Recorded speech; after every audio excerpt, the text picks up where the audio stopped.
तेरे कवन कवन गुण कह कहे गावा। तू साहिब गुणी निधाना। तुमरी महिमा वर्ण ना साकूं।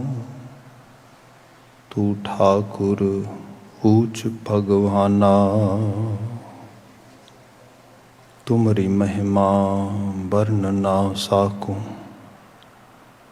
तू ठाकुर ऊच भगवाना। सतनाम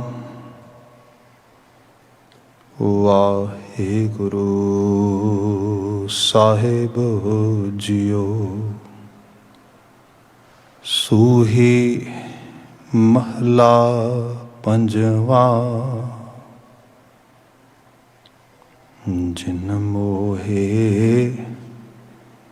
ब्रह्मंड खंड ताहू मह पाऊं। राख लिह एह बिखही जियो। देह अपना नाओ। जिन मोहे ब्रह्मंड खंड ताहू मह पाऊं। राख लिह एह बिखही जियो। देह अपना नाओ। रहा जाते नाही को सुखी। ताकै पाछै जाऊं। छोड़ जाए जो सगल को फिर लपटाऊं। करो कृपा करुणापते। तेरे हर गुण गाऊं। नानक की प्रभ बेनती साध संग समाऊं। करो कृपा करुणापते। तेरे हर गुण गाऊं। नानक की प्रभ बेनती साध संग समाऊं। वाहिगुरु जी का खालसा वाहिगुरु जी की फतेह। जुगो जुग अटल शब्द सतगुरु। धन धन गुरु ग्रंथ साहिब जी परिपूਰਨ दातार पातशाह अकाल पुरख जी। आप जियां दी अपर अपार बख्शिश है। मनुखी जीवन के सफ़र ਨੂੰ ਅਸੀਂ ਮਾਣ ਰਹੇ ਹਾਂ। ਸ਼ਾਮ ਸਮੇਂ ਗੁਰੂ ਦਰਬਾਰ ਭਾਵੇਂ ਅਸੀਂ ਗੁਰੂ ਕੀ ਹਦੂਦ ਗੁਰਦੁਆਰੇ ਸਾਹਿਬ ਦੇ ਇਸ ਮਾਹੌਲ ਦੇ ਵਿੱਚ ਗੁਰੂ ਦਰਬਾਰ ਹਾਜ਼ਰ ਹੋ ਪਾਏ ਹਾਂ ਜਾਂ ਟੈਲੀਵਿਜ਼ਨ ਰਾਹੀਂ ਸੋਸ਼ਲ ਮੀਡੀਆ ਰਾਹੀਂ ਦੂਰ ਦਰਾਜ਼ ਘਰਾਂ ਥਾਵਾਂ ਤੋਂ ਗੁਰਸ਼ਬਦ ਨੂੰ ਮਾਣ ਰਹੇ ਹਾਂ। ਇਹ ਵਡਭਾਗਤਾ ਹੈ। ਹਰੀ ਜਸ ਕੀਰਤਨ ਅਜੇ ਹੁਣੇ ਆਪ ਸਰਵਨ ਕਰ ਰਹੇ ਸੀ।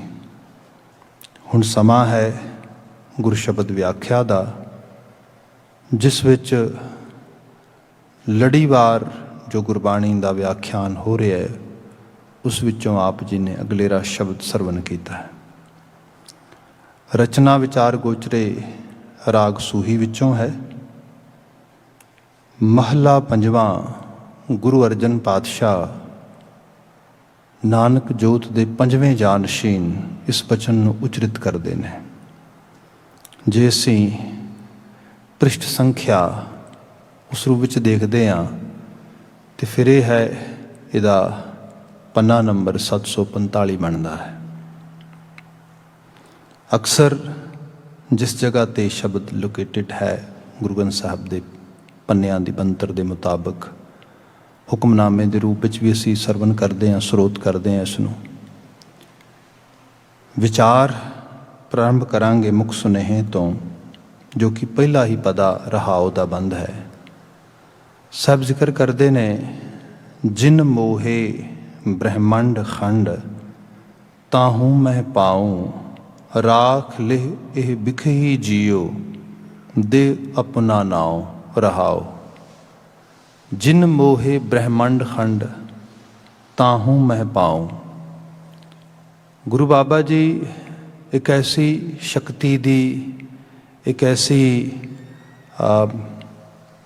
ਹਸਤੀ ਦੀ, ਇੱਕ ਐਸੀ ਸਮਰੱਥਾ ਰੱਖਣ ਵਾਲੀ ਤਾਕਤ ਦੀ ਗੱਲ ਕਰਦੇ ਨੇ, ਜਿਸ ਨੇ ਸਾਰੇ ਯੂਨੀਵਰਸ ਨੂੰ, ਸਾਰੇ ਖੰਡ ਬ੍ਰਹਿਮੰਡਾਂ ਨੂੰ ਆਪਣੇ ਆਗੋਸ਼ ਵਿੱਚ, ਆਪਣੇ ਕੰਟਰੋਲ ਵਿੱਚ ਰੱਖਿਆ ਹੈ। ਹੁਣ ਇਹੋ ਜਿਹੀ ਕਿਹੜੀ ਸ਼ਕਤੀ ਹੋਏਗੀ ਜਿਹਨੇ ਸਭ ਕਾਸੇ ਨੂੰ ਕੰਟਰੋਲ 'ਚ ਰੱਖਿਆ ਹੈ?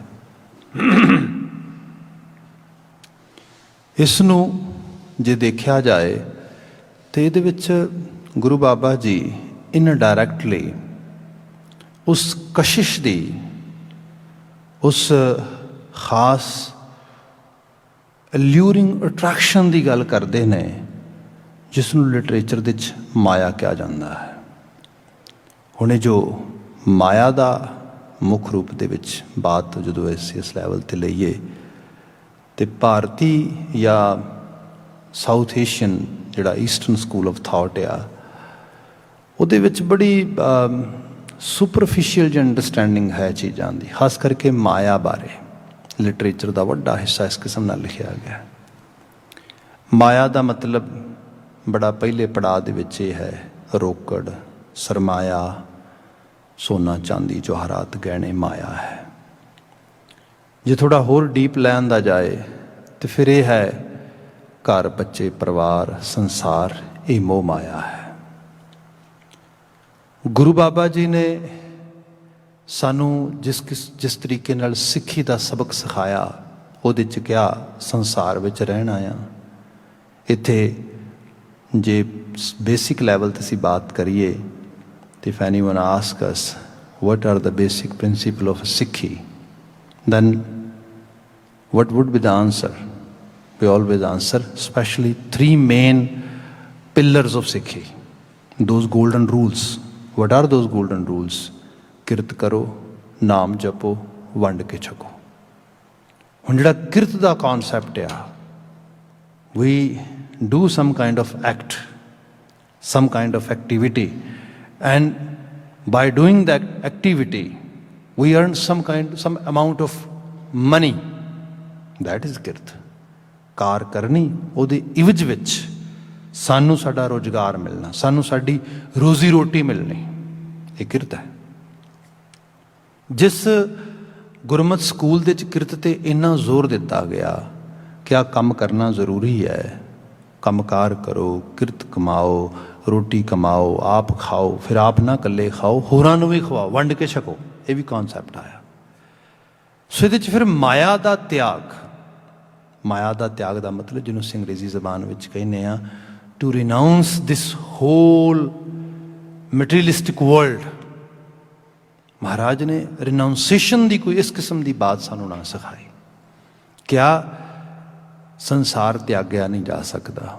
ਮੈਂ ਤਾਂ ਅਕਸਰ ਬਾਤ ਕਰਦਾ ਹਾਂ, ਗੁਰੂ ਗ੍ਰੰਥ ਸਾਹਿਬ ਦੇ ਵਿੱਚ ਬਾਣੀਕਾਰ ਬੈਠੇ ਨੇ, ਬਾਣੀਕਾਰਾਂ ਦੀਆਂ ਵੱਖਰੀਆਂ ਵੱਖਰੀਆਂ ਤੁਸੀਂ ਬਾਣੀ ਰਚਨਾਵਾਂ ਪੜ੍ਹਦੇ ਹੋ, ਪਰ ਜਿਹੜਾ ਉਹਨਾਂ ਦਾ ਆਈਡੀਆ ਹੈ, ਜਿਹੜੀ ਆਈਡੀਓਲੋਜੀ ਹੈ, ਦੈਟ ਇਜ਼ ਟੋਟਲੀ ਸੇਮ।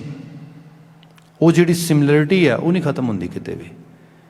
ਜਿਵੇਂ ਆਪਾਂ ਗੁਰੂ ਨਾਨਕ ਸਾਹਿਬ ਦੇ ਜੇ ਹੁਣੇ ਬਾਤ ਕੀਤੀ ਕਿਰਤ ਕਰਨ ਬਾਰੇ, ਜੇ ਅਸੀਂ ਭਗਤ ਕਬੀਰ ਜੀ ਨੂੰ ਬਚਨ ਪੜ੍ਹਦੇ ਹਾਂ ਅਤੇ ਬਾਬਾ ਕਬੀਰ ਜੀ ਨੂੰ ਕੋਈ ਜਾ ਕੇ ਕਹੇ, ਬਾਬਾ ਕਬੀਰ ਜੀ ਤੁਸੀਂ ਸਾਨੂੰ ਬਿਆਨ ਕਰੋਗੇ ਕਿ there are some people who are renouncing this world and claiming they are monk, they are saint, they are some kind of ਤਿਆਗੀ। ਸੋ ਸਾਨੂੰ ਉਹਨਾਂ ਨੂੰ ਫਿਰ ਜਿਹੜਾ ਹੈਗਾ, ਜਿਹੜੇ ਇਸ ਕਿਸਮ ਦੇ ਵਿਹੰਗਮ ਲੋਕ ਨੇ, ਉਹਨਾਂ ਦਾ ਸਤਿਕਾਰ ਕਰਨਾ ਚਾਹੀਦਾ। ਉਹਨਾਂ ਨੇ ਬੜਾ ਵੱਡਾ ਕੰਮ ਕਰ ਦਿੱਤਾ ਹੈ, ਕਿਉਂਕਿ ਸੰਸਾਰ ਨੂੰ ਰਿਨਾਊਂਸ ਕੀਤਾ। ਬਾਬਾ ਕਬੀਰ ਜੀ ਬਿਆਨ ਕਰਦੇ, ਇਹ ਟੋਟਲੀ ਝੂਠ ਹੈ।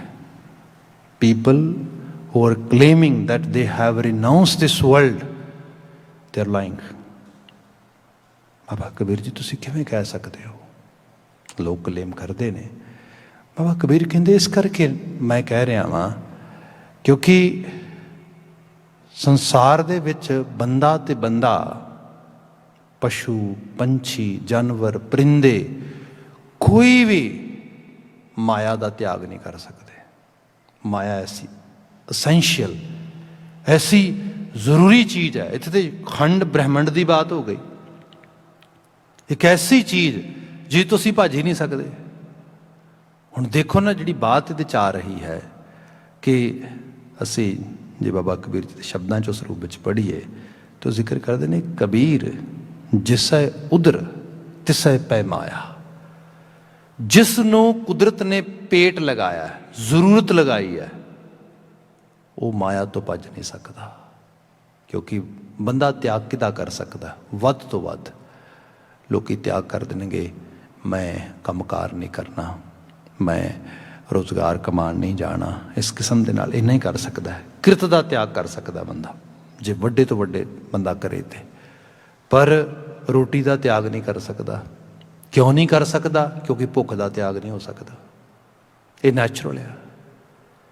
ਫੀਲਿੰਗ ਹੰਗਰੀ, ਲਾਈਕ ਜਿਹੜੀ ਖਾਸ ਕਰਕੇ ਜਿਹੜਾ ਅੰਦਰ ਭੁੱਖ ਦੀ ਖਾਸ ਕਰਕੇ ਲੋੜ ਆ, ਇੱਛਾ ਆ, ਉਹ ਤੇ ਸਾਡੇ ਕੰਟਰੋਲ ਤੋਂ ਬਾਹਰ ਆ। ਉਹ ਤੇ ਭਾਵੇਂ ਕੋਈ ਰਾਜਾ ਤੇ ਭਾਵੇਂ ਰੰਕ ਹੈ, ਭੁੱਖ ਤੇ ਲੱਗੇਗੀ। ਭਾਵੇਂ ਕੋਈ ਬਿਮਾਰ ਹੈ, ਭਾਵੇਂ ਕੋਈ ਠੀਕ ਹੈ, ਭਾਵੇਂ ਕੋਈ ਜ਼ਾਲਮ ਹੈ ਤੇ ਭਾਵੇਂ ਬਹੁਤ ਸੰਤ ਬਿਰਤੀ ਆਦਮੀ, ਭੁੱਖ ਤੇ ਸਭ ਨੂੰ ਇੱਕੋ ਜਿਹੀ ਆਏਗੀ ਉਸ ਰੂਪ ਦੇ ਵਿੱਚ। ਫਿਰ ਇਕੱਲਾ ਹੀ ਨਹੀਂ, ਪਸ਼ੂ ਪੰਛੀ ਪਰਿੰਦੇ ਜਾਨਵਰ ਸਭ ਨੂੰ ਭੁੱਖ ਲੱਗਦੀ ਹੈ। ਚੜ੍ਹਦੀ ਸਵੇਰ ਪਰਿੰਦੇ ਆਪਣੇ ਘਰੋਂਦੇ ਛੱਡ ਕੇ ਅਸਮਾਨਾਂ ਦੀਆਂ ਉਡਾਰੀਆਂ ਭਰ ਕੇ ਦੂਰ ਦੂਰ ਦਾਣੇ ਚੁਗਣ ਲਈ ਜਾਂਦੇ। ਕਿਉਂ? ਕਿਉਂਕਿ ਰੋਜ਼ੀ ਚਾਹੀਦੀ ਹੈ, ਜਿਹੜਾ ਰਿਜ਼ਕ ਚਾਹੀਦਾ ਹੈ। ਸਾਡੇ ਇਸ ਮੁਲਕ ਦੇ ਵਿੱਚ ਗੀਜ਼ ਨੇ, ਕੁੰਜਾਂ ਦੀ ਨਸਲ ਦੇ ਵਿੱਚੋਂ। ਜਦੋਂ ਸਮਰ ਹੁੰਦੀ ਹੈ ਉਹ ਇੱਥੇ ਫੂਡ ਜਿਹੜਾ ਹੈਗਾ ਮਿਲਦਾ, ਇੱਥੇ ਰਹਿੰਦੀਆਂ ਨੇ। ਜਿਵੇਂ ਜਿਵੇਂ ਵਿੰਟਰ ਦਾ ਜਿਹੜਾ ਹੈਗਾ ਟਾਈਮ ਆ ਰਿਹਾ ਹੁੰਦਾ ਆ, ਦੇ ਫਲਾਈ ਅਵੇ from this actually North American soil. They go all the way Central America and South America to get food. ਸੋ ਇਸ ਜਾ ਕੇ ਪਤਾ ਲੱਗਦਾ ਹੈ ਕਿ ਇਹ ਸਾਰੇ ਦੀ ਸਾਰੀ ਉਹਨਾਂ ਦੀ ਗਰਦਿਸ਼ ਆ, ਜਿਹੜੀ ਸਾਰੇ ਦੀ ਸਾਰੀ ਉਹਨਾਂ ਦੀ ਐਡੀ ਵੱਡੀ ਜਰਨੀ ਹੈ, ਇਹ ਕਿਉਂ ਆ? ਡਿਊ ਟੂ ਭੁੱਖ, ਡਿਊ ਟੂ ਲੋੜ। ਸੋ ਇਹੋ ਚੀਜ਼ ਜਿਹੜੀ ਹੈ ਬੰਦੇ ਦੇ ਵਾਸਤੇ ਹੈ। ਬੰਦੇ ਦੀ ਭੱਜ ਨੱਠ ਦੌੜ ਕੀ ਹੈ? ਸਵੇਰ ਚੜ੍ਹਦਾ ਤੁਹਾਨੂੰ ਲੱਗਦਾ ਪੂਰੇ ਦਾ ਪੂਰਾ ਸ਼ਹਿਰ ਭੱਜ ਰਿਹਾ, ਲੋਕ ਭੱਜ ਰਹੇ ਨੇ ਰੋਡਾਂ 'ਤੇ ਸੜਕਾਂ 'ਤੇ। ਇੱਕ ਕਾਹਲੀ ਪਈ ਇੱਕ ਦੂਜੇ ਤੋਂ ਅੱਗੇ ਨਿਕਲਣ ਦੀ। ਕਾਹਦੇ ਵਾਸਤੇ? ਮਾਇਆ ਲਈ, ਕਸ਼ਿਸ਼। ਉਹਦੀ ਅਟਰੈਕਸ਼ਨ ਆ, ਉਹ ਚਾਹੀਦੀ ਹੈ, ਉਹ ਲੋੜੀਂਦੀ ਹੈ, ਉਹਦੇ ਵਾਸਤੇ ਭੱਜ ਨੱਠ ਹੋ ਰਹੀ ਸਾਰੀ ਇਸ ਰੂਪ ਦੇ ਵਿੱਚ। ਉਸ ਕਸ਼ਿਸ਼ ਨੇ ਉਹਨੇ ਮੋਹਿਆ ਹੈ ਸਾਰਿਆਂ ਨੂੰ। ਪਰ ਇਹ ਹੈ ਤੁਸੀਂ ਉਸ ਤੋਂ ਭੱਜ ਨਹੀਂ ਸਕਦੇ, ਦੂਰ ਨਹੀਂ ਹੋ ਸਕਦੇ, ਕਿਉਂ ਕੁਦਰਤ ਨੇ ਨਿਯਮ ਹੀ ਐਸਾ ਬਣਾਇਆ ਹੈ। ਹਾਂ, ਗੁਰਮਤਿ ਸਕੂਲ ਆਫ ਥਾਟ ਨੇ ਸਮਝਾਇਆ ਅਸੀਂ ਸੰਸਾਰ ਰਿਨਾਊਂਸ ਨਹੀਂ ਕਰ ਸਕਦੇ, ਅਸੀਂ ਤਿਆਗ ਕੇ ਭੱਜ ਨਹੀਂ ਸਕਦੇ। ਹਾਂ, ਬੈਲੈਂਸਡ ਅਪਰੋਚ ਪਾ ਕੇ ਜੀ ਸਕਦੇ ਹਾਂ। ਇਹਦੇ ਵਿੱਚ ਜੀਣਾ ਕਿਵੇਂ ਹੈ? ਇਹ ਗੁਰੂ ਬਾਬਾ ਜੀ ਨੇ ਜੋਗੀਆਂ ਨੂੰ ਬੜਾ ਸੋਹਣਾ ਸਮਝਾਇਆ ਸੀਗਾ। ਜਦੋਂ ਜੋਗੀ ਕਹਿੰਦੇ ਬਾਬਾ ਜੀ ਕਿਹੜੀਆਂ ਗੱਲਾਂ ਕਰਦੇ ਹੋ, ਸੰਸਾਰ ਜਿਹੜਾ ਆ ਇਹ ਤੇ ਇੱਕ ਸਵੈਂ ਪਿਆ ਦਲਦਲ ਆ, ਤੇ ਕਦੀ ਕੋਈ ਦਲਦਲ ਵਿੱਚ ਵੀ ਵੜਦਾ ਆ? ਨਾ ਨਾ ਨਾ, ਉਹਦੇ 'ਚ ਗਾਬ ਹੁੰਦੀ ਏ, ਗਾਰਾ ਹੁੰਦਾ ਆ, ਉਹਦੇ 'ਚ ਪਾਣੀ ਹੁੰਦਾ, ਸੜਾਂਧ ਹੁੰਦੀ, ਉਹਦੇ 'ਚ ਕੀ ਕਰਨਾ? ਸੰਸਾਰ ਸਾਰਾ ਇਸ ਤਰ੍ਹਾਂ ਦਾ ਹੈ। ਇੱਥੇ ਤੇ ਟੋਏ ਟਿੱਬੇ ਪਏ ਨੇ, ਚਾਰ ਛਪਰੇ ਦਲਦਲ ਆ, ਪਾਣੀ ਹੈ, ਸਭ ਇਸ ਕਿਸਮ ਦੀ ਮਾਹੌਲ ਆ। ਕਾਹਦੇ ਲਈ ਜਾਣਾ ਆ? ਬਾਬਾ ਜੀ ਕਹਿੰਦੇ ਨਹੀਂ, ਜਿੱਥੇ ਬਹੁਤ ਪਾਣੀ ਹੋਏ, ਚਿੱਕੜ ਹੋਏ, ਉੱਥੇ ਵੀ ਬਨਸਪਤੀ ਪਨਪਦੀ ਏ, ਉੱਥੇ ਵੀ ਤੁਸੀਂ ਦੇਖਦੇ ਹੈਗੇ ਹੋ। ਉੱਥੇ ਈਵਨ ਜਿਹੜੇ ਹੈਗੇ ਨੇ ਤੁਸੀਂ ਉਸ ਰੂਪ ਦੇ ਵਿੱਚ ਫੁੱਲਾਂ ਨੂੰ ਖਿੜਦਿਆਂ ਦੇਖਦੇ ਹੋ। ਉਹ ਕਹਿੰਦੇ ਨਹੀਂ ਨਹੀਂ ਬਾਬਾ ਜੀ, ਫੁੱਲ ਤੇ ਬਿਲਕੁਲ ਉਪਜਾਊ ਥਲਾਂ 'ਤੇ ਖਿੜਦੇ ਨੇ।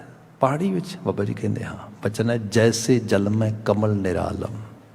ਕੌਲ ਦੇ ਫੁੱਲ, ਜਦੋਂ ਪਾਣੀ ਵੱਧਦਾ ਆ ਹਰ ਚੀਜ਼ ਗਲ ਜਾਂਦੀ ਹੈ, ਜਿਹੜੀ ਚੀਜ਼ ਨਹੀਂ ਗਲਦੀ ਉਹ ਕੌਲ ਦਾ ਫੁੱਲ ਹੈ, ਬਲਕਿ ਉਹ ਵਧੀਆ ਹੁੰਦਾ, ਉਹ ਪ੍ਰਫੁੱਲਤ ਹੁੰਦਾ ਆ।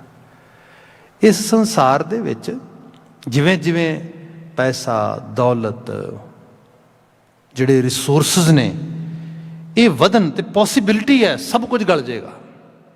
ਜਿਵੇਂ ਅੱਜ ਦੇ ਸਮਾਜ 'ਚ ਅਸੀਂ ਵਿਚਰ ਰਹੇ ਹੈਗੇ ਹਾਂ, ਅੱਜ ਰਿਸੋਰਸਿਸ ਜਿਹੜੇ ਨੇ ਕੋਈ ਇੰਤਹਾ ਥੋੜ੍ਹਾ ਹੈਗੀ। ਆਪ ਦੇਖੋ ਘਰਾਂ ਥਾਵਾਂ ਦੇ ਵਿੱਚ ਬੈਠੇ ਲੋਕਾਂ ਨੂੰ ਆਲੀਸ਼ਾਨ ਤੋਂ ਆਲੀਸ਼ਾਨ, ਮਤਲਬ ਥੀਏਟਰਸ ਦੇ ਵਿੱਚ ਜਾ ਕੇ ਵੀ ਕੀ ਕਰਨਾ ਕਿਸੇ ਨੇ, ਘਰ 'ਚ ਹੋਮ ਥੀਏਟਰ ਬਣੇ ਨੇ ਵੱਡੇ ਵੱਡੇ।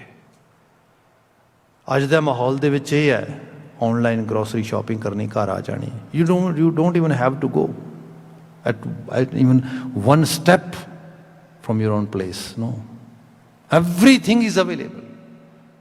Just ਜਿਹੜਾ ਹੈ ਕੁਝ ਬਟਨ ਦੱਬਣ ਦੀ ਦੇਰ ਹੈ। ਜਸਟ ਇਸ ਤਰੀਕੇ ਦੇ ਨਾਲ ਇਹੋ ਜਿਹੇ ਸੰਸਾਰ ਦੇ ਜਿੱਥੇ ਹਰ ਚੀਜ਼ ਈਜ਼ੀਲੀ ਅਵੇਲੇਬਲ ਹੈ, ਹਰ ਤਰ੍ਹਾਂ ਦਾ ਰਿਸੋਰਸ ਅਵੇਲੇਬਲ ਹੈ, ਇਹ ਤਾਂ ਬੜਾ ਰਿਸੋਰਸਫੁਲ ਅਸੀਂ ਮਾਹੌਲ ਵਿੱਚ ਜੀ ਰਹੇ ਹਾਂ। ਪਰ ਹਾਲਤ ਇਹ ਹੈ, ਇਹ ਸਾਰੇ ਦੇ 'ਚ ਬੰਦੇ ਦੀ ਜ਼ਿੰਦਗੀ ਗਰਕ ਹੋ ਚੱਲੀ ਹੈ। ਨਾ ਬੰਦੇ ਕੋਲ ਐਥਿਕਸ ਰਹਿ ਗਏ ਨੇ, ਨਾ ਡਿਸਿਪਲਿਨ ਰਹਿ ਗਿਆ ਹੈ। ਜੇ ਤੁਸੀਂ ਕਰੈਕਟਰ ਦੀ ਗੱਲ ਕਰੋ, ਜੇ ਤੁਸੀਂ ਉਹਦੇ ਮਤਲਬ ਕਿਸੇ ਸਪਿਰਿਚੁਅਲ ਕੈਲੀਬਰ ਦੀ ਬਾਤ ਕਰੋ, ਉਸ ਸਾਰੇ ਕਾਸੇ ਦੇ 'ਚ ਡਾਊਨ ਜਾ ਰਿਹਾ ਬੰਦਾ। ਇਹ ਐਵੇਂ ਹੈ ਜਿਵੇਂ ਪਾਣੀ ਵੱਧ ਰਿਹਾ ਤੇ ਗਲ ਰਿਹਾ ਸਭ ਕੁਛ।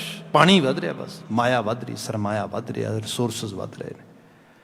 ਪਰ ਇਹ ਸਭ ਦੇ ਵਿੱਚ ਵੀ ਤੁਸੀਂ ਆਪਣੇ ਆਪ ਨੂੰ ਬਚਾ ਸਕਦੇ ਹੋ। ਕੌਲ ਦੇ ਫੁੱਲ ਦੀ ਨਿਆਈ, ਕੌਲ ਦੇ ਫੁੱਲ ਦੀ ਨਿਆਈ ਜੇ ਬੰਦੇ ਨੂੰ ਸਭ ਸੰਸਾਰ ਵਿੱਚ ਰਹਿੰਦਿਆਂ ਹੋਇਆਂ ਰੱਬ ਚੇਤੇ ਰਹੇ ਤੇ ਇਹ ਚੇਤੇ ਰਹੇ ਉਹਦੇ ਹੁਕਮ ਦੇ ਵਿੱਚ ਇੱਕ ਦਿਨ ਆਇਆ, ਹੁਕਮ ਵਿੱਚ ਵਿਦਾ ਹੋਣਾ ਆ।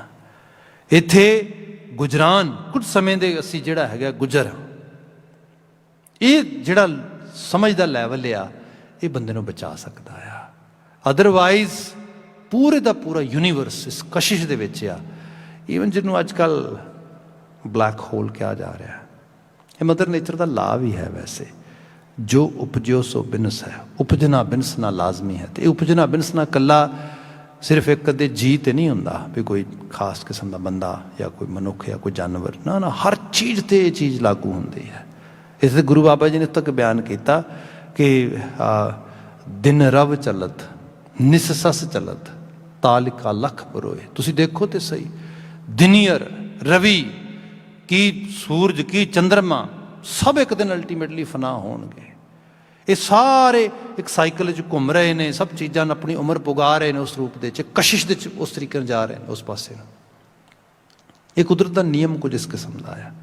ਇਹ ਸਭ ਦੇ ਵਿੱਚ ਬੰਦੇ ਨੇ ਆਪਣੇ ਰੋਲ ਨੂੰ ਪਛਾਣਨਾ ਹੈਗਾ। ਲੇਟਰ ਔਰ ਸੂਨਰ ਅਸੀਂ ਧਰਤੀ 'ਤੇ ਨਹੀਂ ਹੋਣਾ। ਕਿਉਂ ਨਾ ਇੱਕ ਐਸੀ ਅਪਰੋਚ ਅਡੋਪਟ ਕੀਤੀ ਜਾਏ ਜਿਹੜਾ ਸਾਡੇ ਇੱਥੇ ਰਹਿਣਾ ਆ ਉਹ ਮੀਨਿੰਗਫੁਲ ਹੋਏ।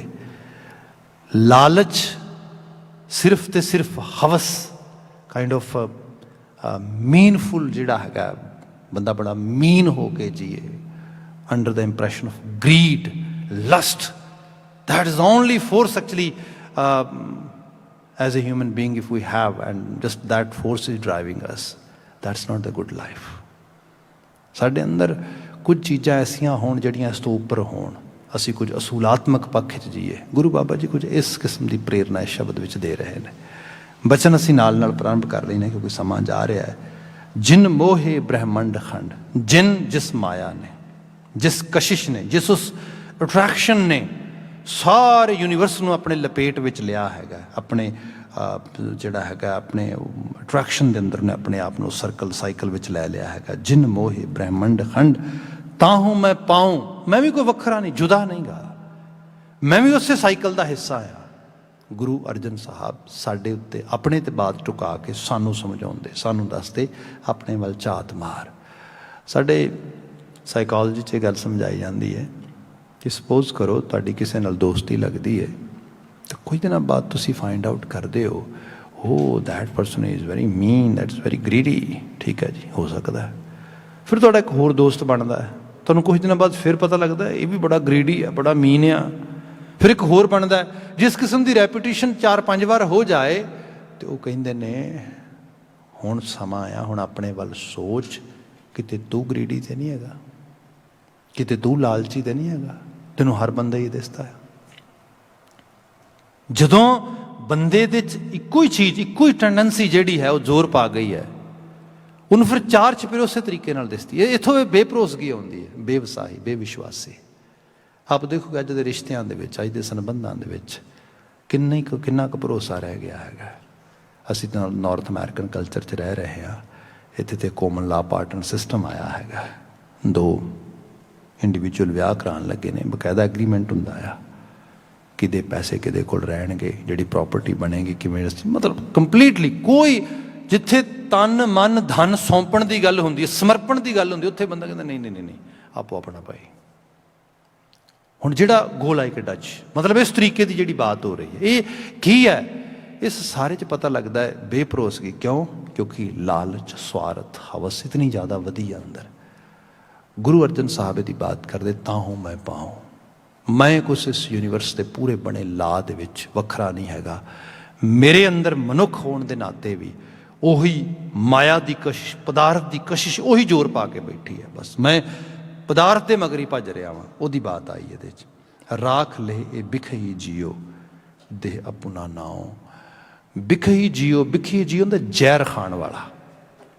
ਵੈਸੇ ਕੁਦਰਤ ਦਾ ਹਰ ਫਲ ਅੰਮ੍ਰਿਤ ਦਾ ਮੇਵਾ ਆ, ਪਰ ਜਦੋਂ ਬੰਦੇ ਨੂੰ ਮੇਵੇ ਖਾਣ ਦਾ ਪਤਾ ਨਾ ਰਹੇ ਤਾਂ ਉਹ ਮੇਵਾ ਹੀ ਜ਼ਹਿਰ ਬਣ ਜਾਂਦਾ।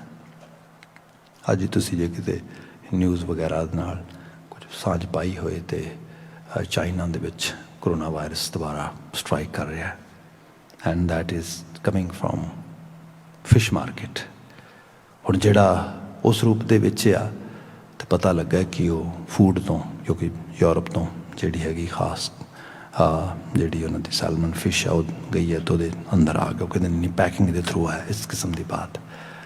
ਮਤਲਬ ਇਹ ਵੀ ਜਿਹੜਾ ਕੋਈ ਵੀ ਪਦਾਰਥ ਆ, ਕੋਈ ਵੀ ਚੀਜ਼ ਆ, ਜਾਂ ਹੋਰ ਪਿੱਛੇ ਚਲੇ ਜਾਓ, ਕਹਿੰਦੇ ਨੇ ਸਨੇਕ ਤੇ ਬੈਟ ਮਾਰਕੀਟ ਤੋਂ ਸ਼ੁਰੂ ਹੋਇਆ ਸਾਰਾ ਕੁਛ। ਹੁਣ ਜਿਹੜੇ ਸਨੇਕ ਸੱਪ ਆ, ਸੱਪ ਜ਼ਹਿਰ ਜ਼ਰੂਰ ਆ, ਪਰ ਸੱਪ ਬਿਮਾਰੀ ਦਾ ਸਬੱਬ ਹੋਏ ਐਸਾ ਨਹੀਂ ਹੋਇਆ।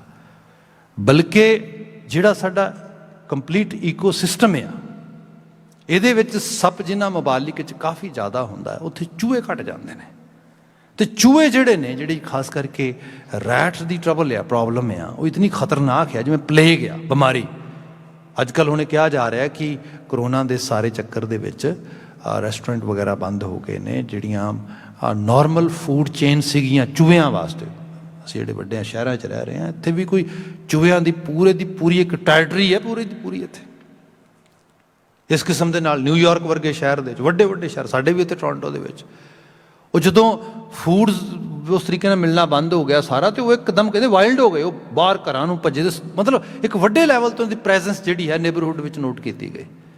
ਸੋ ਇੱਥੇ ਪਤਾ ਇਹ ਲੱਗਾ ਕਿ ਜੇ ਤੁਸੀਂ ਉਸ ਈਕੋ ਸਿਸਟਮ ਨੂੰ ਤੋੜ ਦਿਓਗੇ, ਜਿੱਥੇ ਹੁਣ ਚੂਹੇ ਬਹੁਤ ਹੋਣਗੇ ਉੱਥੇ ਸੱਪ ਹੋਣਗੇ, ਸੱਪ ਚੂਹਿਆਂ ਨੂੰ ਖਾਣਗੇ। ਕੁਦਰਤ ਨੇ ਨਿਯਮ ਐਵੇਂ ਬਣਾਇਆ ਹੈਗਾ। ਜਾਂ ਜਿਹੜੀਆਂ ਚਾਮ ਚੜਿੱਕਾਂ ਨੇ, ਜਿਹਨਾਂ ਨੂੰ ਅਸੀਂ ਬੈਟ ਕਹਿੰਦੇ ਹੈਗੇ ਆ, ਉਹ ਬੈਟਸ ਜਿਹੜੇ ਨੇ ਉਹ ਵੀ ਬੜੇ ਮਦਦਗਾਰ ਨੇ ਇਨਵਾਇਰਮੈਂਟ ਵਾਸਤੇ। ਮਤਲਬ ਉਹਨਾਂ ਦਾ ਜਿਹੜਾ ਸਭ ਤੋਂ ਵਧੀਆ ਕੰਪੋਜ਼ਡ ਜਿਹੜਾ ਮੈਨਿਊਰ ਆ ਉਹ ਪੈਦਾ ਕਰਦੇ ਨੇ। ਉਹ ਕੁਝ ਚੀਜ਼ਾਂ ਐਸੀਆਂ ਨੇ ਜਿਹਨਾਂ ਨੂੰ ਉਹਨਾਂ ਦਾ ਹੀ ਮੈਨਿਊਰ ਪਾ ਕੇ ਐਕਚੁਅਲੀ ਵਧੀਆ ਤਰ੍ਹਾਂ ਉਗਾਇਆ ਜਾ ਸਕਦਾ ਹੈਗਾ। ਅਤੇ ਇਸ ਕਿਸਮ ਦੇ ਨਾਲ ਵੀ ਹੋਈ ਦਵਾਈਆਂ, ਜੜੀਆਂ ਬੂਟੀਆਂ ਵਾਸਤੇ ਪੁਰਾਣੇ ਸਮੇਂ ਤੋਂ ਲੋਕ ਯੂਜ਼ ਕਰਦੇ। ਮਗਰ ਹੁਣ ਜਿਹੜੀ ਹਾਲਤ ਆ, ਜਦੋਂ ਬੰਦੇ ਨੇ ਉਸ ਸਾਰੇ ਕਿਤੇ ਈਕੋ ਸਿਸਟਮ ਨੂੰ ਤੋੜਿਆ, ਦੂਜੇ ਲੈਵਲ 'ਤੇ ਜਿਹੜਾ ਅਪੱਖ ਸਭ ਖਾਈ, ਕੀ ਖਾਣਾ ਹੈ ਕੀ ਨਹੀਂ ਖਾਣਾ, ਇਹ ਸਾਰੇ ਬੈਲੈਂਸ ਨੂੰ ਤੋੜ ਦਿੱਤਾ, ਬਿਮਾਰੀਆਂ ਫੈਲ ਗਈਆਂ। ਬਾਕੀ ਚੀਜ਼ਾਂ ਤੇ ਸਭ ਅੰਮ੍ਰਿਤ ਨੇ, ਸਾਡੀ ਅਪਰੋਚ ਜਿਹੜੀ ਉਹਨਾਂ ਤੱਕ ਹੈ ਉਹਨੂੰ ਜ਼ਹਿਰ ਬਣਾ ਦਿੰਦੀ ਹੈ। ਇਨ ਬਿਨ ਮਾਇਆ ਸਰਮਾਇਆ ਦੌਲਤ। ਸਾਡੇ ਇੱਥੇ ਗਨ ਵਾਇਲੈਂਸ ਦੀ ਗੱਲ ਹੁੰਦੀ ਹੈ। ਗਨ ਜਿਹੜੀ ਹੈ ਇਹ ਮਾੜੀ ਚੀਜ਼ ਥੋੜ੍ਹਾ। ਮਤਲਬ ਇਹ ਜੇ ਇਹ ਸਹੀ ਹੱਥਾਂ ਦੇ ਵਿੱਚ ਆ, ਡਿਫੈਂਸਿਵ ਵੇ ਦੇ ਨਾਲ ਯੂਜ਼ ਕੀਤੀ ਜਾਂਦੀ ਹੈ, ਪ੍ਰੋਟੈਕਸ਼ਨ ਵਾਸਤੇ ਯੂਜ਼ ਕੀਤੀ ਜਾਂਦੀ ਹੈ ਜਾਨਵਰਾਂ ਤੋਂ, ਹੋਰ ਆਲੇ ਦੁਆਲੇ ਤੋਂ, it's very good actually instrument, ਬੜਾ ਵਧੀਆ ਇੱਕ ਤਰ੍ਹਾਂ ਦੇ ਨਾਲ ਇਹ ਸਾਧਨ ਹੈ। ਪਰ ਜਿਵੇਂ ਹੀ ਇਹ ਗਲਤ ਹੱਥਾਂ ਵਿੱਚ ਜਾਂਦੀ ਹੈ, ਛੋਟੇ ਬੱਚਿਆਂ ਦੇ ਹੱਥਾਂ ਦੇ ਵਿੱਚ, ਗੁਸੇਲ ਬਿਰਤੀ ਦੇ ਮਾਰੇ ਹੋਏ ਲੋਕ ਨੂੰ ਗੁੱਸਾ ਚੜ੍ਹਨ ਲੱਗਾ, ਅੱਛਾ ਮੇਰਾ ਫਲਾਣੇ ਨਾਲ ਲੜਾਈ ਹੋ ਗਈ, ਮੈਂ ਮਾਰ ਦੇਣਾ, ਗੋਲੀ ਬੰਦੂਕ ਚੱਕੀ ਮਾਰਦੀ, ਮੁੜ ਕੇ ਪਤਾ ਲੱਗਾ ਓ ਵਾਟ ਹੈਪਨ। ਇਸ ਕਿਸਮ ਦੀ ਚੀਜ਼ ਗਨ ਤੇ ਮਾੜੀ ਨਹੀਂ ਸੀ, ਹੋਇਆ ਕਿ ਜ਼ਹਿਰ ਬਣ ਗਈ, ਕਿਉਂਕਿ ਉਹਨੂੰ ਪਤਾ ਨਹੀਂ ਇਸ ਤਰੀਕੇ ਦੇ ਨਾਲ। ਸਾਹਿਬ ਜ਼ਿਕਰ ਕਰਦੇ, ਸੰਸਾਰ ਮਾਇਆ ਪਦਾਰਥ ਇਹ ਮਾੜਾ ਨਹੀਂ ਗਾ, ਜਦੋਂ ਮੈਨੂੰ ਇਹਦੇ ਨਾਲ ਵਰਤਣਾ ਨਹੀਂ ਆਉਂਦਾ, ਮੇਰੇ ਵਾਸਤੇ ਜ਼ਹਿਰ ਹੋ ਗਿਆ। ਬਿਖਈ ਜੀਓ, ਕਿਉਂਕਿ ਬਿਰਤੀ ਇਸ ਕਿਸਮ ਦੀ ਹੋ ਗਈ। ਹੁਣ ਸਪੋਜ਼ ਕਰੋ ਅਸੀਂ ਜਦੋਂ ਵੱਡੇ ਹੋ ਜਾਂਦੇ ਹਾਂ, ਸਮਝ ਆ ਜਾਂਦੀ ਹੈ ਕੁਝ, ਅਸੀਂ ਜਿਹੜੀਆਂ ਨੇ ਸ਼ੂਗਰੀ ਸਟੱਫ ਵੀ ਖਾਂਦੇ ਹਾਂ, ਸਾਵਰ ਵੀ ਖਾ ਲੈਂਦੇ ਹਾਂ, ਬਿਟਰ ਵੀ ਖਾਂਦੇ ਹਾਂ, ਸਾਲਟੀ ਵੀ ਖਾਂਦੇ, ਸਭ ਤਰ੍ਹਾਂ ਦਾ। ਜਦੋਂ ਬੱਚਾ ਆਇਆ, ਬੱਚੇ ਨੂੰ ਤਾਂ ਬੜਾ ਸਾਂਭ ਕੇ ਰੱਖਣਾ ਪੈਂਦਾ। ਉਹਨਾਂ ਨੂੰ ਜਿਹੜਾ ਹੈਗਾ ਸ਼ੂਗਰ ਨਾ ਵੱਧ ਮਿਲ ਜਾਏ, ਮਾਪੇ ਕਈ ਵਾਰ ਬੜਾ ਕੰਟਰੋਲ ਕਰਦੇ ਨੇ, ਕਿਤੇ ਪਾਰਟੀ ਜਾਣ, ਕਿਤੇ ਉਹ ਦੇਖੋ ਬੱਚੇ ਕੋਕ ਨਾ ਜ਼ਿਆਦਾ ਪੀਣ, ਬੱਚੇ ਕਿਉਂ? ਕਿਉਂਕਿ ਪਤਾ ਨਹੀਂ ਉਹਨਾਂ ਨੂੰ ਉਹ ਕੋਈ ਜ਼ਹਿਰ ਨਹੀਂ ਹੈਗਾ, ਹੈ ਤੇ ਮਿੱਠਾ, ਹੈ ਤੇ ਸਵੀਟ ਚੰਗਾ ਆ, ਪਰ ਉਹਨਾਂ ਨੂੰ ਪਤਾ ਨਹੀਂ ਕਿਵੇਂ ਯੂਜ਼ ਕਰਨਾ ਹੈ, ਕਿਵੇਂ ਇਨਟੇਕ ਕਰਨਾ ਉਹਦਾ। ਗੁਰੂ ਮਹਾਰਾਜ ਇੱਥੇ ਬਿਆਨ ਕਰਦੇ, ਰਾਖ ਲੇਹ ਇਹ ਬਿਖ ਹੀ ਜੀਓ, ਮੇਰਾ ਰਾਖਾ ਬਣ ਦਾਤਾ, ਮੇਰੀ ਮੱਤ ਦਾ ਰਾਖਾ ਬਣ, ਅਦਰਵਾਈਜ਼ ਮੈਂ ਅੰਮ੍ਰਿਤ ਨੂੰ ਜ਼ਹਿਰ ਬਣਾ ਦਿਆਂਗਾ। ਮੇਰੀ ਸੰਸਾਰ ਦੇ ਪ੍ਰਤੀ ਅਪਰੋਚ ਜਿਹੜੀ ਹੈ ਇਹ ਸਹੀ ਨਹੀਂ ਹੋਏਗੀ। ਮੈਂ ਜਸਟ ਜਿਵੇਂ ਤੁਸੀਂ ਦੇਖੋ ਕਈ ਵਾਰੀ ਹੁੰਦਾ ਆ, ਮੈਂ ਕੋਈ ਸਿੰਪਲ ਐਗਜ਼ਾਮਪਲ ਕਰਦਾ ਆ ਸਰਲ ਭਾਵ ਦੇ ਵਿੱਚ। ਕਈ ਵਾਰ ਅਸੀਂ ਚੀਜ਼ਾਂ ਨੂੰ ਇਸ ਕਿਸਮ ਦੇ ਨਾਲ ਵੀ ਪਿਆਰ ਕਰ ਲੈਂਦੇ ਹਾਂ, ਇਸ ਕਿਸਮ ਨਾਲ ਉਹਨਾਂ ਦੇ ਮਗਰ ਉਹਨਾਂ ਦੀ ਕਸ਼ਿਸ਼ 'ਚ ਲੱਗ ਜਾਂਦੇ ਹਾਂ। ਤੁਸੀਂ ਸ਼ਾਇਦ ਕਿਤੇ ਸੁਣੀ ਵੇਖੀ ਹੋਏਗੀ ਚੀਜ਼ ਜਾਂ ਪੜ੍ਹੀ ਹੋਏਗੀ, ਸੋਸ਼ਲ ਮੀਡੀਆ ਕਰਕੇ ਇਹੋ ਜਿਹੀਆਂ ਚੀਜ਼ਾਂ ਕਾਫੀ ਸਪਰੈਡ ਹੁੰਦੀਆਂ ਨੇ। ਇੱਕ ਫਾਦਰ ਨਵੀਂ ਗੱਡੀ ਲੈ ਕੇ ਆਉਂਦਾ ਹੈ, ਅਤੇ ਨਵੀਂ ਗੱਡੀ ਲੈ ਕੇ ਆਉਂਦਾ ਅਤੇ ਉਹ ਡਰਾਈਵ ਵਿੱਚ ਗੱਡੀ ਖੜ੍ਹ ਕੇ ਅੰਦਰ ਜਾ ਕੇ ਘਰਦਿਆਂ ਨੂੰ ਦੱਸਦਾ ਵੀ ਇਸ ਤਰੀਕੇ ਨਾਲ ਸਾਰੇ ਖੁਸ਼ ਨੇ। ਉਹਦਾ ਬੱਚਾ ਆ ਕੁਝ ਇੱਕ ਸਾਲ ਦਾ, ਸਪੋਜ਼ ਕਰੋ 6-7 ਸਾਲ ਦਾ ਹੋਏਗਾ। ਉਹ ਬਾਹਰ ਨਿਕਲਿਆ, ਨੇ ਗੱਡੀ ਦੇਖੀ, ਦੇਖਦੇ ਤੇ ਹੁਣ 6-7 ਸਾਲ ਦੇ ਬੱਚੇ ਨੂੰ ਕੀ ਪਤਾ ਹੈ, ਮਤਲਬ ਇਸ ਤਰੀਕੇ ਦੇ ਨਾਲ ਹਾਂ ਖੁਸ਼ੀ ਬੜੀ ਹੈ, ਨਵੀਂ ਕਾਰ ਆਈ ਹੈ।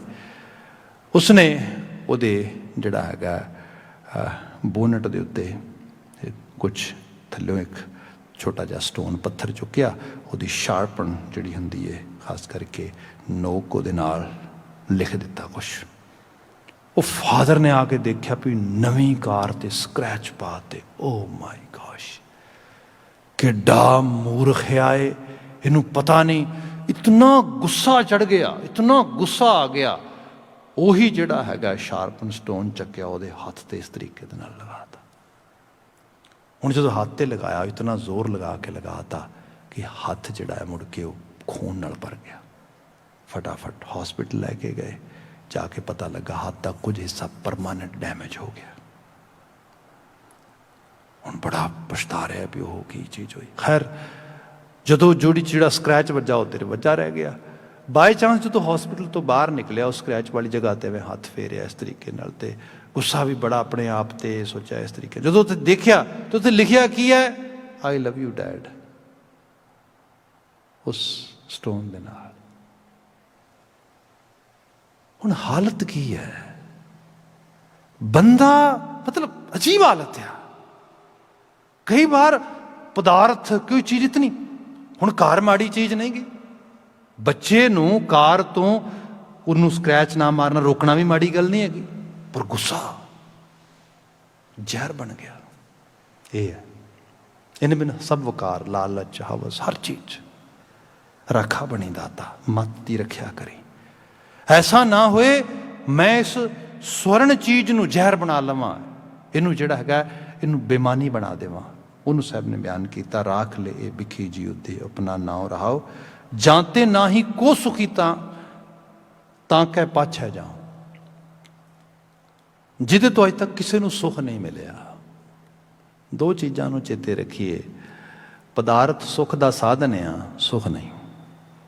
ਸੁੱਖ ਪਦਾਰਥ ਨੂੰ ਸਹੀ ਢੰਗ ਨਾਲ ਵਰਤ ਕੇ ਪ੍ਰਾਪਤ ਹੋਏਗਾ। ਬੰਦਾ ਸਿਰਫ ਪਦਾਰਥ ਇਕੱਠਾ ਕਰਦਾ, ਉਹਨੂੰ ਵਰਤਣ ਦੀ ਜਾਚ ਨਹੀਂ ਸਿੱਖਦਾ। ਜਿਵੇਂ ਸਿੰਪਲ ਬਾਤ ਕਰਦਾ ਹਾਂ, ਅੱਜ ਕੱਲ੍ਹ ਬੱਚਿਆਂ ਦੇ 'ਚ ਇੱਕ ਵੱਡੀ ਮੁਸ਼ਕਿਲ ਹੈ boredom, due to COVID situation. They don't have much social activities, athletic activities, even schools are closed. And what they have only screens. And most of the time they try to watch screens. As a parents, they are worried about their eyesight, about their mental health, and definitely a little bit about academic and other ਜਿਹੜੀਆਂ ਦੀ ਐਬਿਲਿਟੀਜ਼ ਨੇ ਉਹਦੇ ਬਾਰੇ। ਅਤੇ ਉਹ ਫਿਰ ਉਹਨਾਂ ਨੂੰ ਰੋਕਦੇ ਨੇ ਵੀ ਭਾਈ ਟਾਈਮ ਲਿਮਿਟ ਕਰੋ, ਇਸ ਤਰੀਕੇ ਨਾਲ ਕਰੋ। ਬੱਚਿਆਂ ਨੂੰ ਹੁਣ ਵਾਰ-ਵਾਰ ਇਹ ਲੱਗਦਾ ਵੀ ਕਮਾਲ ਹੋ ਗਈ, ਇਹ ਕਰ ਰਹੇ ਨੇ। ਜਦੋਂ ਟੀ ਵੀ ਆਫ ਹੋ ਗਿਆ, ਸਕਰੀਨ ਆਫ ਹੋ ਗਈ, ਬੋਰ ਹੋਣੇ ਸ਼ੁਰੂ ਹੋ ਗਏ, ਬੋਰਡਮ। ਹੁਣ ਜਿਹੜਾ ਬੋਰਡਮ ਆ ਇਹ ਕੀ ਹੈ? ਘਰ ਦੇ 'ਚ ਇਹ ਨਹੀਂ ਕਿ ਉਹਨਾਂ ਬੱਚਿਆਂ ਕੋਲ ਕਰਨ ਲਈ ਕੁਛ ਨਹੀਂ ਹੈਗਾ। ਕੋਈ ਵੀ ਐਕਟੀਵਿਟੀ ਹੈ, ਈਵਨ ਕਿਚਨ ਦੇ 'ਚ ਮੰਮੀ ਦੀ ਹੈਲਪ ਆ, ਡੈਡੀ ਦੀ ਹੈਲਪ ਆ, ਈਵਨ ਲੌਂਡਰੀ ਸੋਰਟ ਕਰਨ ਵਿੱਚ ਹੈਲਪ ਆ, ਹੋਮ ਚੋਰਸ ਦੇ ਵਿੱਚ, ਘਰ ਦੀ ਸਾਫ਼ ਸਫਾਈ ਦੇ ਵਿੱਚ, ਬੁੱਕ ਪੜ੍ਹਨ ਦੇ ਵਿੱਚ, ਕਿਸੇ ਕਿਸਮ ਦੀ ਬਾਹਰ ਕੋਈ ਗਾਰਡਨ ਐਕਟੀਵਿਟੀਜ਼ ਦੇ ਵਿੱਚ, ਹਰ ਇੱਕ ਚੀਜ਼ 'ਚ ਫਨ ਪਿਆ ਹੈ। ਪਰ ਇਹ ਫਨ ਪ੍ਰਾਪਤ ਕਰਨ ਦੀ ਜਾਂਚ ਆ ਜਾਏ। ਬੱਚੇ ਨੂੰ ਵੱਧ ਤੋਂ ਵੱਧ ਗੇਮਸ ਲੈ ਕੇ ਦੇਣੀਆਂ, ਖਿਡੌਣੇ ਲੈ ਕੇ ਦੇਣੇ, ਇਹਦੇ ਤੋਂ ਜ਼ਰੂਰੀ ਇਹ ਹੈ ਉਹਨੂੰ ਖਿਡੌਣੇ ਨਾਲ ਖੇਡਣਾ ਸਿਖਾਉਣਾ। ਇਹ ਸੰਸਾਰ ਵੀ ਖਿਡੌਣੇ ਹੀ ਨੇ ਸਾਰੇ। ਅਸੀਂ ਖਿਡੌਣੇ ਇਕੱਠੇ ਕਰਦੇ ਹਾਂ ਵੱਧ ਤੋਂ ਵੱਧ, ਜਿੰਨੇ ਜ਼ਿਆਦਾ ਹੋਣਗੇ ਉਨੇ ਖੁਸ਼ੀ। ਨਹੀਂ, ਜਿਹੜੇ ਕੋਲ ਨੇ ਉਹਨਾਂ ਨਾਲ ਖੇਡੋ। ਬੰਦੇ ਦੇ ਕੋਲ ਅੱਜ ਦੀ ਤਾਰੀਖ ਦੇ ਵਿੱਚ ਤੇ ਮੈਂ ਕਹਿੰਦਾ ਹੈਲਥ ਹੀ ਹੈ। ਇਸ ਪੈਂਡੈਮਿਕ ਦੇ ਟਾਈਮ ਦੇ ਵਿੱਚ ਬੰਦਾ ਹੈਪੀ ਹੋਣਾ ਚਾਹੀਦਾ। ਫੈਮਿਲੀ ਹੈਲਦੀ ਹੈ, ਹੋਰ ਹੈਪੀਨੈਸ ਕੀ ਹੋਏਗੀ ਭਾਈ? ਦੇਖੋ ਚੀਜ਼ਾਂ ਕਿੱਦਾਂ ਬਦਲ ਰਹੀਆਂ ਤੇ ਸਮਝਾ ਵੀ ਰਹੀਆਂ ਨੇ ਸਾਨੂੰ। ਇਸ ਤੋਂ ਬਿਨਾਂ ਹੋਰ ਬਹੁਤ ਕੁਝ ਇਸ ਢੰਗ ਨਾਲ ਦੇਖਦੇ ਹਾਂ। ਕੈਨੇਡੀਅਨ ਐਨਵਾਇਰਨਮੈਂਟ 'ਚ ਰਹਿ ਰਹੇ, ਆਲੇ ਦੁਆਲੇ ਦਾ ਹਾਲਾਤ ਦੇਖੋ ਕਿਹੋ ਜਿਹੀ ਹੈ। ਸੋਸ਼ਲ ਸਿਕਿਉਰਿਟੀ ਹੈ ਇੱਥੇ, ਹੋਰ ਚੀਜ਼ਾਂ ਨੇ। ਸੋ ਇਹ ਛੋਟੀਆਂ ਚੀਜ਼ਾਂ ਜਿਹੜੀਆਂ ਨੇ, ਇਹਨਾਂ ਸਭ ਨੂੰ ਧਿਆਨ ਨਾਲ ਦੇਖੇ। ਹਾਂ, ਆਪਣੀ ਮੁਸ਼ੱਕਤ ਪਾ, ਮਿਹਨਤ ਪਾ, ਉਹਦਾ ਇਵਜ਼ ਤੈਨੂੰ ਮਿਲੇਗਾ। ਕੁਦਰਤ ਦਾ ਨਿਯਮ ਹੈ। ਇਮਾਨਦਾਰਾਨਾ ਢੰਗ ਨਾਲ ਉਸ ਪਾਸੇ ਤੁਰਿਆ ਰਹੋ। ਗੁਰੂ ਅਰਜਨ ਸਾਹਿਬ ਜ਼ਿਕਰ ਕਰਦੇ ਕਿ ਜਾਂਤੇ ਨਾ ਹੀ ਕੋ ਸੁਖੀ, ਜਿਸ ਚੀਜ਼ ਤੋਂ ਅੱਜ ਤੱਕ ਕੋਈ ਸੁਖੀ ਨਹੀਂ ਹੋਇਆ। ਜਸਟ ਪਦਾਰਥਾਂ ਦੇ ਢੇਰ ਇਕੱਠੇ ਕਰੀ ਜਾਵਾਂ। ਮੇਰੀ ਹਾਲਤ ਇਹ ਬਣ ਗਈ ਹੈ, ਤਾਂ ਕਹਿ ਪਾਛੈ ਜਾਉ, ਉਹਦੇ ਮਗਰ ਭੱਜ ਰਿਹਾ ਵਾਂ। ਹੋਰ ਅੰਬਾਰ ਲਾ ਲਵਾਂ। ਅਗਲਾ ਬਚਨ ਆ, ਛੋੜ ਜਾਹੇ ਜੋ ਸਗਲ ਕੋ ਫਿਰ ਲਪਟਾਉ। ਤੇ ਜਿਨ੍ਹਾਂ ਨੇ ਸਭ ਨੂੰ ਛੱਡ ਦੇਣਾ ਇੱਕ ਦਿਨ, ਉਹਦੇ ਨਾਲ ਬਹੁਤ ਜ਼ਿਆਦਾ ਲਪਟ ਰਿਹਾ ਹਾਂ। ਇਹਨੂੰ ਇਸ ਤਰੀਕੇ ਨਾਲ ਦੇਖੀਏ ਕਿ ਸੰਸਾਰ ਆ, ਇਹਦੇ ਵਿੱਚ ਸੁੱਖ ਹੈ, ਖੁਸ਼ੀ ਹੈ, ਰਸ ਆ, ਸੁਗੰਧ ਆ, ਹਰ ਚੀਜ਼ ਹੈ ਇਹਦੇ 'ਚ, ਬਟ ਨਾਟ ਫॉर ਐਵਰ। ਹੁਣ ਜਿਹੜਾ ਬੰਦੇ ਦਾ ਆਪਣਾ ਸਰੀਰ ਹੀ ਹੈ, ਇਹਦੇ 'ਚ ਅਰੋਗਤਾ ਹੈ, ਰੂਪ ਆ, ਇਹਦੇ 'ਚ ਕੁਝ ਖਮਤਾ ਆ ਸੰਸਾਰ ਨੂੰ ਮਾਨਣ ਦੀ, ਅਹਿਸਾਸਣ ਦੀ, ਭੋਗਣ ਦੀ। ਪਰ ਕਿੰਨੀ ਦੇਰ ਲਈ ਬੰਦਾ ਆਪਣੇ ਆਪ ਨੂੰ ਐਜੂਕੇਟ ਕਰੇ ਇਸ ਲੈਵਲ 'ਤੇ। ਅਦਰਵਾਈਜ਼ ਕੀ ਹੋਏਗਾ ਕਿ ਜਿਵੇਂ ਕੋਈ ਚੀਜ਼ਾਂ ਉਸ ਤਰੀਕੇ ਨਾਲ ਹੋਣਗੀਆਂ, ਸਟ੍ਰੈਸਡ ਆਊਟ ਹੋ ਜਾਏਗਾ। ਲੋਕਾਂ ਨੂੰ ਤੇ ਮਾੜਾ ਜਿਹਾ ਚਿਹਰਾ ਮੋਰਾ ਬਦਲਦਾ ਆ, ਕੇਸਾਂ ਦਾ ਰੰਗ ਬਦਲਦਾ, ਕੋਈ ਚੀਜ਼, ਬੰਦਾ ਤੇ ਸਟ੍ਰੈਸਡ ਆਊਟ ਹੋ ਜਾਂਦਾ। ਹੁਣ ਕੀ ਬਣੇਗਾ? ਉਹ ਭਾਈ nothing is for ever over here. Just ਜੋ ਹੈ ਉਹਨੂੰ ਉਸ ਲਿਵੇ ਨਾਲ ਜਿਉਂ, ਮਾਣ ਉਸ ਰੂਪ ਦੇ ਵਿੱਚ। ਇਨ ਬਿਨ ਆਲੇ ਦੁਆਲੇ ਰਿਸ਼ਤੇ ਨਾਤੇ ਨੇ, ਸੰਬੰਧ ਨੇ, ਪਦਾਰਥ ਹੈ, ਸਭ ਚੀਜ਼ਾਂ। ਗੁਰੂ ਬਾਬਾ ਜੀ ਨੇ ਕਿਹਾ, ਜਿਹਦੇ ਉੱਤੇ ਛੋੜ ਜਾਹੇ ਜੋ ਸਗਲ ਕੋ, ਜਿਨ੍ਹਾਂ ਨੇ ਸਭ ਨੂੰ ਛੱਡ ਦੇਣਾ। ਆਖਿਰਕਾਰ ਅਸੀਂ ਜੇ ਬਾਣੀ ਨੂੰ ਪੜ੍ਹ ਲਈਏ ਨਾ, ਬਾਣੀ ਇਹ ਨਹੀਂ ਸਾਨੂੰ ਜਿਹੜੀ ਹੈ ਉਸ ਤਰੀਕੇ ਨਾਲ ਪੈਸੀਮਿਸਟਿਕ ਬਣਾਉਂਦੀ ਹੈਗੀ ਹੈ ਜਾਂ ਸਾਨੂੰ ਨਿਰਾਸ਼ਾਵਾਦੀ ਬਣਾਉਂਦੀ। ਨਾ, ਬਾਣੀ ਦੀ ਅਪਰੋਚ ਹੈ ਰੀਅਲਿਸਟਿਕ। ਲਿਵ ਇਨ ਰਿਐਲਿਟੀ। ਤੇ ਰਿਐਲਿਟੀ ਇਹ ਹੈ ਕਿ ਜਾਗ ਲਿਹੋ ਰੇ ਮਨਾ ਜਾਗ ਲਿਹੋ, ਕਹਾਂ ਗਾਫਲ ਸੋਇਆ, ਜੋ ਤਨ ਉਪਜਿਓ ਸੰਗ ਹੀ ਸੋ ਪੀ ਸੰਗ ਨਾ ਹੋਇਆ। ਜਨਮ ਜ਼ਰੂਰ ਇਸ ਸਰੀਰ ਨਾਲ ਹੁੰਦਾ ਹੈ, ਇਸ ਬੋਡੀ ਨਾਲ ਹੁੰਦਾ ਹੈ। ਜਦੋਂ ਜਾਣਾ ਆ ਉਦੋਂ ਇਹ ਬੋਡੀ ਵੀ ਨਾਲ ਨਹੀਂ ਜਾਂਦੀ। ਇਸ ਤਰੀਕੇ ਦੀ ਅਪਰੋਚ ਬੰਦਾ ਅਡਾਪਟ ਕਰੇ। ਇੱਥੇ ਰਹੇ, ਸਰੀਰ ਹੰਡਾਏ, ਵਰਤੇ, ਸੇਵਾ ਕਰੇ, ਆਪਣੇ ਆਲੇ ਦੁਆਲੇ ਦੀ, ਸਵਾਰਥ ਲਾਲਚ ਤੋਂ ਉੱਪਰ ਉੱਠ ਕੇ ਵੀ ਕੁਝ ਕਰੇ। ਬੜੀ ਮਨੁੱਖੀ ਅਪਰੋਚ ਹੈ ਸਾਰੀ। ਇਹੀ ਧਰਮ ਆ। ਇਹ ਹੈ ਗੁਰਮਤ ਦਾ ਐਕਚੁਅਲ ਲੈਵਲ 'ਤੇ ਜਿਹੜਾ ਡਿਸਿਪਲਿਨ ਗੁਰੂ ਸਾਹਿਬ ਸਮਝਾਉਂਦੇ। ਗੁਰੂ ਅਰਜਨ ਸਾਹਿਬ ਕਹਿੰਦੇ, ਛੋੜ ਜਾਹੇ ਜੋ ਸਗਲ ਕੋ, ਜਿਹਨੇ ਅਲਟੀਮੇਟਲੀ ਜੁਦਾ ਹੋ ਜਾਣਾ ਹੈ, ਫਿਰ ਲਪਟਾਉਂ। ਉਹਦੇ ਨਾਲ ਹੀ ਮੈਂ ਵਾਰ-ਵਾਰ ਆਪਣੇ ਆਪ ਨੂੰ ਐਸੋਸੀਏਟ ਕਰਨਾ ਚਾਹੁੰਦਾ ਹਾਂ। ਕਰੋ ਕਿਰਪਾ ਕਰੁਣਾ ਪਤੇ, ਤੇਰੇ ਹਰ ਗੁਣ ਗਾਓ। ਹੇ ਕਰੁਣਾ ਦੇ ਪਤੇ, ਹੇ ਤਰਸ ਦੇ ਮਾਲਕ, ਕਿਉਂਕਿ ਤਰਸ ਹੀ ਹੁੰਦਾ ਆ। ਮੈਂ ਫਿਰ ਬੇਨਤੀ ਕਰਾਂਗਾ, ਬੰਦੇ ਨੂੰ ਗੱਡੀਆਂ, ਕਾਰ, ਹਰ ਚੀਜ਼ ਮਿਲ ਸਕਦੀ ਹੈ, ਬੰਦਾ ਕਮਾ ਸਕਦਾ ਹੈ, ਪਰ ਬੰਦੇ ਨੂੰ ਚੰਗੇ ਸੰਸਕਾਰ ਮਿਲ ਜਾਣ, ਇਹ ਬਹੁਤ ਔਖਾ ਹੈ। ਇਹ ਤਰਸ ਹੈ ਮਾਲਕ ਦਾ, ਜਿਹਨੂੰ ਅਸੀਂ ਇੰਗਲਿਸ਼ ਵਿੱਚ ਕਹਿੰਦੇ ਹਾਂ, we can earn a lot of tons of money, but we might not be able to earn traits ਜਿਹੜੇ ਹਿਊਮਨ ਗੁੱਡ ਡੀਡਸ ਨੇ, ਜਿਨ੍ਹਾਂ ਦੇ ਸਦਕਾ ਬੰਦੇ ਦੀ ਅੰਦਰ ਦੀ ਆਭਾ ਮੰਡਤ ਹੁੰਦੀ ਹੈ, ਜਿਹੜੀ ਸ਼ਖਸੀ ਉਸਾਰੀ ਹੈ। ਅੱਜ ਕੱਲ੍ਹ ਤੇ ਬਾਤ ਕੀਤੀ ਜਾਂਦੀ ਹੈ ਕਿ ਬੰਦਾ ਬਹੁਤ ਕੁਝ ਚੀਜ਼ਾਂ ਡਿਵੈਲਪ ਕਰ ਸਕਦਾ ਆ, ਇੱਕ ਸੌਫਟਵੇਅਰ ਡਿਵੈਲਪਮੈਂਟ ਤੋਂ ਲੈ ਕੇ ਤੇ ਵੱਡੀਆਂ ਵੱਡੀਆਂ ਇਜ਼ਾਰੇਦਾਰੀਆਂ ਜਿਹੜੀਆਂ ਬੰਦਾ ਡਿਵੈਲਪ ਕਰ ਸਕਦਾ ਹੈ। But how about personality development, ਸਾਡੇ ਪਰਸੋਨਾ ਨੂੰ ਡਿਵੈਲਪ ਕਰਨਾ, ਤੇ ਉਸ ਲੈਵਲ ਤੋਂ ਉਹਨੂੰ ਪ੍ਰਫੁੱਲਤ ਕਰਨਾ ਕਿ ਉਹ ਵਾਕਿਆ 'ਚ ਤੁਸੀਂ ਉਸ ਕੈਪੇਬਲ ਹੋ ਸਕੋ, ਕਾਬਲ ਹੋ ਸਕੋ। ਗੁਰੂ ਬਾਬਾ ਜੀ ਕਹਿੰਦੇ ਤੂੰ ਕਰੁਣਾਪਤੀ ਹੈ, ਤੂੰ ਤਰਸ ਕਰ ਮੇਰੇ ਤੇ, ਕਰੋ ਕਿਰਪਾ ਕਰੁਣਾਪਤੀ, ਤੇਰੇ ਹਰ ਗੁਣ ਗਾਓ, ਮੈਂ ਤੇਰੀ ਸਤੁਤੀ ਗਾਇਆ ਕਰਾਂ। ਇਹ ਮਤਲਬ ਗੁਰਬਾਣੀ ਦੇ ਅਨੁਸਾਰ ਤੇ ਬਾਤ ਆ। ਤੇ ਬੰਦਾ ਵਾਕਿਆ 'ਚ ਜੇ ਇਸ ਚੀਜ਼ 'ਚ ਗਵਾਚ ਜਾਏ, ਇਹਨੂੰ ਕਿਤੇ ਨਗਮਾ ਆ ਜਾਏ ਇਸ਼ਕ ਦਾ ਅੰਦਰ ਬੜਾ ਡੀਪ ਲੈਵਲ ਤੇ, ਜਿਹਨੂੰ ਭਗਤ ਕਬੀਰ ਜੀ ਨੇ ਕਿਹਾ ਸੀਗਾ, ਜੋ ਸੁਖ ਪ੍ਰਭ ਗੋਬਿੰਦ ਕੀ ਸੇਵਾ ਸੋ ਸੁਖ ਰਾਜ ਨਾ ਲਈ ਹੈ। ਜਿਹਨੂੰ ਬਾਣੀ 'ਚ ਇਸ ਤਰ੍ਹਾਂ ਬਿਆਨ ਕਰਦੇ ਆ, ਜਿਸਨੂੰ ਬਖਸ਼ੇ ਸਿਫਤ ਸਾਲਾਹ ਨਾਨਕ ਪਾਤਸ਼ਾਹ ਹੀ ਪਾਤਸ਼ਾਹ। ਇੱਥੇ ਵਾਕਿਆ ਮੰਗਿਆ ਤੇਰੇ ਹਰ ਗੁਣ ਗਾਓ, ਕਿਤੇ ਉਹਦੀ ਸਤੁਤੀ ਗਾਉਣ ਦੀ ਜਾਚ ਆ ਜਾਏ। 2-4 ਪਲ ਬੈਠ ਕੇ ਬੰਦਾ ਉਹਦੀ ਆਭਾ 'ਚ ਮੰਡਤ ਹੋ ਜਾਏ। ਅੰਤਲੀ ਲਾਈਨ ਹੈ, ਨਾਨਕ ਕੀ ਪ੍ਰਭ ਬੇਨਤੀ ਸਾਧ ਸੰਗ ਸਮਾਓ। ਹੇ ਨਾਨਕ, ਇਹ ਵਿਨਤੀ ਕਰ, ਸਾਧ ਸੰਗ ਸਮਾਓ, ਸਤਸੰਗਤ ਦਾ ਹਿੱਸਾ ਬਣ ਸਕਾਂ। ਬੰਦਾ ਇਹ ਤਾਂ ਕੁਝ ਦਿਨਾਂ ਤੋਂ ਕੋਵਿਡ ਕਰਕੇ ਸਾਡੀ ਸੰਗਤ ਦੀ ਜਿਹੜੀ ਹੈਗੀ ਹੈ ਉਹ ਵਰਚੁਅਲ ਬਣ ਗਈ। ਅਦਰਵਾਈਜ਼ ਬੰਦਾ ਜਿਹੋ ਜਿਹੇ ਮਾਹੌਲ, ਜਿਹੋ ਜਿਹੇ ਆਲੇ ਦੁਆਲੇ ਵਿੱਚ ਬੈਠਦਾ ਹੈ, ਉੱਠਦਾ ਹੈ, ਉਹਦਾ ਪ੍ਰਭਾਵ ਲੈ ਲੈਂਦਾ। ਸਾਨੂੰ ਕਿਹਾ ਗਿਆ ਤੁਸੀਂ ਸ਼ਬਦ ਮੰਡਤ ਮਾਹੌਲ ਦੇ ਵਿੱਚ, ਜਿੱਥੇ ਗੁਰ ਸ਼ਬਦ ਆ ਪਾਇਆ, ਗੁਰ ਸਤਿਗੁਰ ਕੇ ਸਿੱਖ ਵਾਸਤੇ ਜਿਹੜਾ ਰਹਿਣੀ ਰਹਿਤ ਦਾ ਕੌਨਸੈਪਟ ਸਮਝਾਇਆ ਹੈ, ਸ਼ਖਸੀ ਜਾਂ ਜ਼ਾਤੀ ਜਾਂ ਜਮਾਤੀ ਦੋਵਾਂ ਰੂਪਾਂ ਦੇ ਵਿੱਚ, ਉਹਦੇ 'ਚ ਕਿਹਾ ਗਿਆ ਕਿ ਸਵੇਰੇ ਸ਼ਾਮ ਸੰਗਤ। ਅਤੇ ਹੁਣ ਸੰਗਤ ਦਾ ਮਤਲਬ ਡੈਫੀਨੇਟਲੀ ਇੱਥੇ ਸਰੀਰ ਇਕੱਠੇ ਹੁੰਦੇ ਨੇ, ਉੱਥੇ ਰੱਬੀ ਸਤੁਤੀ ਹੁੰਦੀ ਉਸ ਤਰੀਕੇ ਨਾਲ, ਪਰ ਸੰਗਤ ਦਾ ਮਤਲਬ ਸ਼ਬਦ ਦੀ ਸੰਗਤ ਹੈ। ਜਿੱਥੇ ਸ਼ਬਦ ਆਭਾ ਮੰਡਿਤ ਕਰ ਰਿਹਾ, ਉਸ ਰੂਪ ਦੇ ਤੁਸੀਂ ਆਪਣੇ ਆਪ ਨੂੰ ਅਮਾਓ।